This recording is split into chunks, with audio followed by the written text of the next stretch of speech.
This protester calls himself Bruce. We've hidden his face and obscured his voice to protect his identity. He's one of the millions of Hong Kongers taking to the streets. Many people here are wearing face masks. People are hiding their identities. They fear that the government will press charges. What started as a protest against an extradition bill has become the most serious challenge to the Communist Party's authority since the Tiananmen Square protest 3 decades ago. As the demonstrations enter a third month, neither the government nor the protesters is willing to back down. Police fire tear gas, rubber bullet, and use their police baton to hit the protester. But it's not enough to deter the demonstrators. So what happens now? This is a real nightmare for the communist government in Beijing. They can either crush Hong Kong or they can tolerate being defied in a way that undermines everything about their whole structure of government. They have no good choices.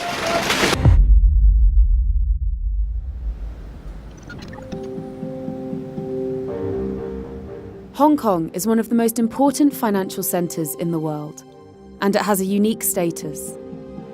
It's a city in China, but it's not entirely Chinese. It has its own currency, its own passport, its own legal system. There's even a boundary between Hong Kong and the rest of China, and you need a permit to cross it. This is all down to its history.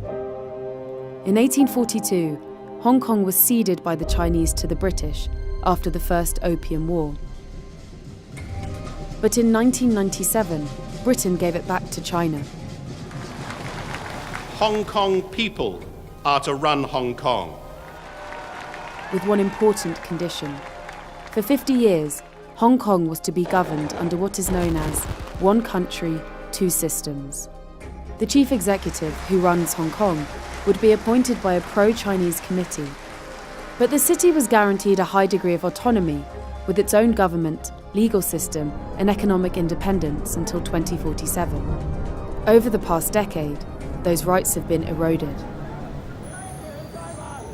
Fuller democracy, promised as part of the handover agreement, has yet to be granted by China. Yellow ribbon means come back democracy. Emily Lau was a Hong Kong politician for 25 years.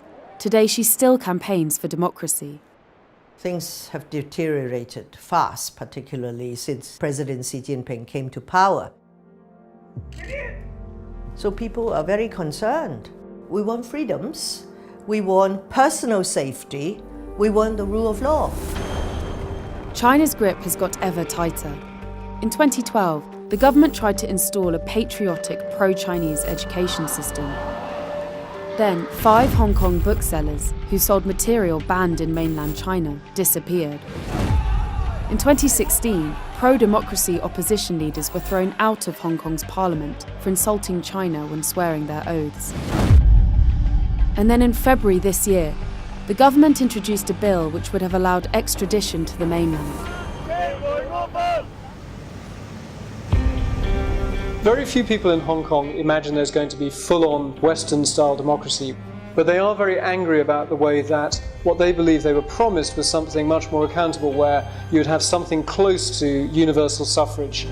The basic social contract between the people of Hong Kong and their government is breaking down.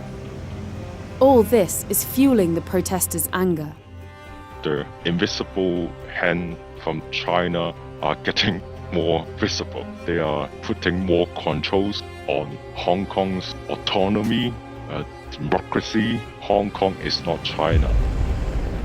People will say to you, we know that 2047 is coming one day, but we don't want it to happen now. As the protests get larger and more violent, the chance of China intervening increases. Beijing has made thinly veiled threats to send in its military forces, the People's Liberation Army. 玩火者必自焚，该来的惩罚终将到来。 A few weeks ago, nobody seriously thought we could see another Tiananmen Square in Hong Kong. Now, you can't rule it out. In 1989, a student demonstration in Beijing ended in massacre. Hundreds, maybe thousands, were shot dead. For the Chinese government, the Hong Kong demonstrators are defying the authority of a communist leadership that cannot tolerate defiance.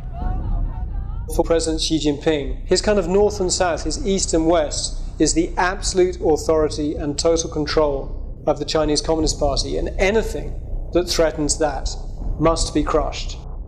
They're afraid that it could be very infectious, and they don't want to see such marches in the other parts of mainland China.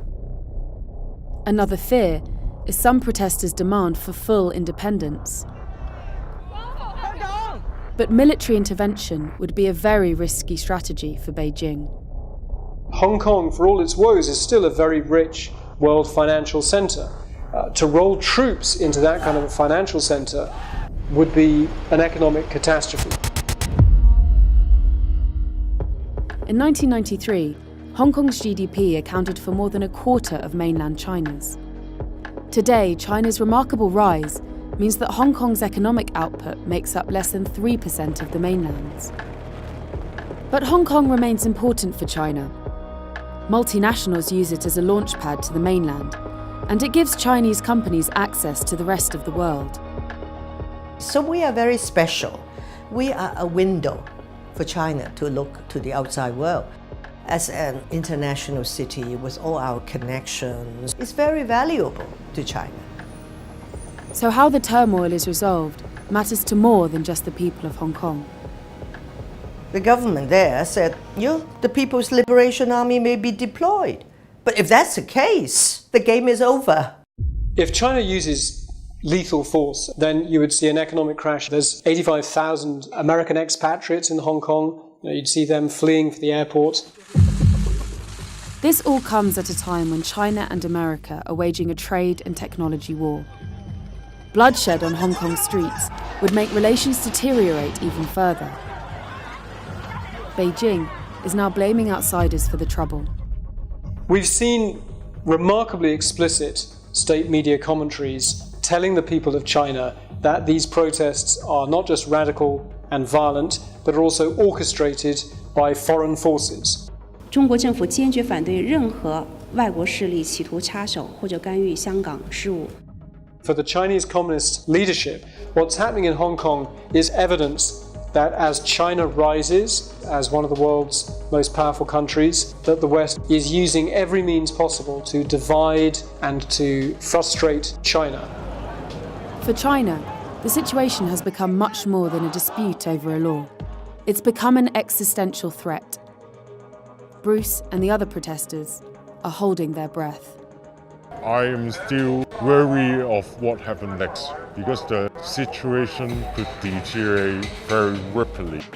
China's communist rulers must choose between two mortal dangers: the collapse of economic stability and prosperity, or the acceptance that protests can limit the party's absolute power.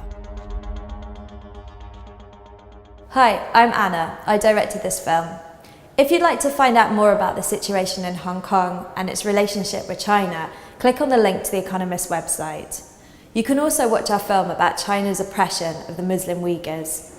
And don't forget to like and subscribe to our channel.